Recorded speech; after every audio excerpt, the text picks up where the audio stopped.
ಓಂ ಘಂ ಗಣಪತಾಯೇ ನಮಃ. ಶ್ರೀ ಗುರುದೇವ ರುದ್ರಾಯ ನಮಃ. ಮತ್ತೊಮ್ಮೆ ತಮ್ಮೆಲ್ಲರಿಗೂ ನನ್ನ ಚಾನಲ್ಗೆ ಆದರದ ಸ್ವಾಗತ ಸ್ನೇಹಿತರೆ. ನಾನು ನಿಮ್ಮ ಪ್ರಕಾಶ್.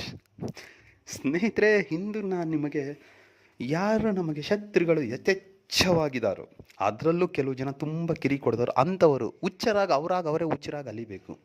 ಆ ಕ್ರಿಯೆ ಮಾಡಬೇಕು ಅಂದರೆ ಏನು ಮಾಡಬೇಕು ಅದ್ರ ಬಗ್ಗೆ ತಿಳಿಸ್ಕೊಡ್ತೀನಿ.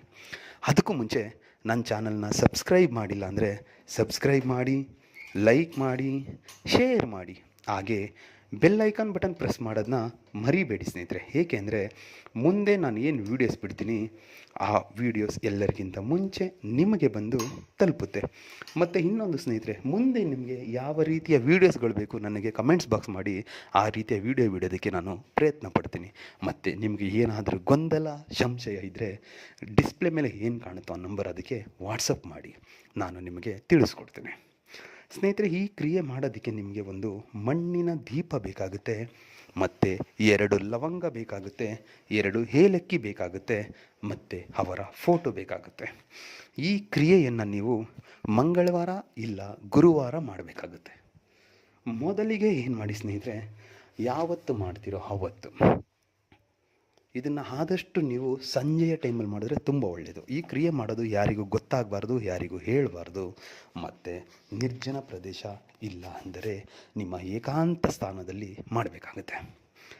ಮೊದಲಿಗೆ ಸ್ನಾನ ಎಲ್ಲ ಮಾಡಿ ನಿಮ್ಮ ಮನೆ ದೇವರಿಗೆ ಪೂಜೆ ಮಾಡಿ, ಈ ರೀತಿಯಾಗಿ ನನಗೆ ಕಷ್ಟ ಕೊಡ್ತಿದ್ದಾರೆ, ಅವರ ಮೇಲೆ ಈ ರೀತಿ ಪ್ರಯೋಗ ಮಾಡ್ತಿದ್ದೀನಿ, ನನಗೆ ಒಳ್ಳೇದು ಮಾಡಿಕೊಡಪ್ಪ ನನಗೆ ಅಂತ ಬೇಡಿಕೊಳ್ತಾ ಮಣ್ಣಿನ ದೀಪವನ್ನು ಹಚ್ಚಿ ದಕ್ಷಿಣ ದಿಕ್ಕಿಗೆ ಮುಖ ಮಾಡಿ ಕುಳಿತುಕೊಳ್ಳಿ. ಆ ಮಣ್ಣಿನ ದೀಪದ ಒಳಗಡೆ 2 ಲವಂಗ ಹಾಕಿ, 2 ಏಲಕ್ಕಿ ಹಾಕಿ ಅವರ ಫೋಟೋವನ್ನು ಆ ದೀಪದ ಮುಂದೆ ಇಟ್ಬಿಡಿ ಸ್ನೇಹಿತರೆ. ಇಟ್ಟು ನೀವು ಕುಳಿತುಕೊಳ್ಳೋ ದಿಕ್ಕು ದಕ್ಷಿಣ ದಿಕ್ಕಾದರೆ ಆ ನಿಮ್ಮ ಹಾಸನ ಬಂದು ಕಪ್ಪು ಬಟ್ಟೆ ಆಗಿರಲಿ, ಅದನ್ನು ಕೆಳಗಡೆ ಹಾಕ್ಕೊಂಡು ಕುಳಿತುಕೊಂಡು ಅವರ ಫೋಟೋವನ್ನೇ ನೋಡ್ತಾ, ದೀಪವನ್ನೇ ನೋಡ್ತಾ, ನಾನು ಏನು ಮಂತ್ರ ಕೊಡ್ತೀನೋ ಆ ಮಂತ್ರವನ್ನು ಕೌಂಟ್ಲೆಸ್, ಇದಕ್ಕೆ ಕೌಂಟ್ ಇಲ್ಲ, ಎಷ್ಟು ಆಗುತ್ತೆ ಅಷ್ಟು ಪಠನೆ ಮಾಡಿ, ನಿಮ್ಮ ಕೈಯಲ್ಲಿ ಎಷ್ಟು ಸಾಧ್ಯನೋ ಅಷ್ಟು ಪಠನೆ ಮಾಡಿ ಆದ ಮೇಲೆ ದೀಪ ಹಾರೋದಕ್ಕೆ ಬಿಡಬೇಡಿ, ಫುಲ್ ಆಗಲಿ. ಎಲ್ಲ ಆದಮೇಲೆ ದೀಪ ಶಾಂತಿ ಆದ ಮೇಲೆ ಅದರ ಒಳಗಡೆ ಏನು ಲವಂಗ ಮತ್ತು ಏಲಕ್ಕಿ ಏನಿದೆಯೋ ಅದನ್ನು ತೆಗೆದುಕೊಂಡು ಹೋಗಿ ಸಾಧ್ಯವಾದರೆ ಅವರ ಮನೆ ಬಾಗಿಲಲ್ಲಿ ಇಲ್ಲ ಮನೆ ಅಕ್ಕಪಕ್ಕ ಬಿಸಾಡಿ ಬಂದುಬಿಡಿ. ಇಷ್ಟು ಸಾಕು. ಇಲ್ಲ ಅವರು ತುಂಬ ದೂರ ಇದ್ದಾರೆ, ಅವರ ಮನೆ ಹತ್ರ ನಾನು ಹೋಗೋಕ್ಕಾಗಲ್ಲ ಅಂತ ಹೇಳಿದರೆ ಅರ್ಧ ಅಡಿ ಗುಂಡಿ ತೋಡಿ ಆ 2 ಏಲಕ್ಕಿ 2 ಲವಂಗ ಅದರ ಒಳಗಡೆ ಹಾಕಿ ಮಣ್ಣನ್ನು ಮುಚ್ಚಿ ಆದ ಮೇಲೆ ಅದರ ಮೇಲೆ 3 ಇಂಚು ಮಳೆ, 3 ಇಂಚೇ ಇರಬೇಕು ಸ್ನೇಹಿತರೆ, ಮತ್ತು 2 ಇಂಚು 1 ಇಂಚು ನನಗೆ ಕೇಳಬೇಡಿ, 3 ಇಂಚು ಮಳೆ ತಂದು ಅದರ ಮೇಲೆ ಮಳೆ ಹೊಡೆದ್ಬಿಡಿ. ಎಷ್ಟಾಗುತ್ತೆ ಅಷ್ಟು ಒಳಗಡೆ ಕಲ್ಲು ತಗೊಂಡು ಹೊಡೆದ್ಬಿಡಿ, ಸಾಕು.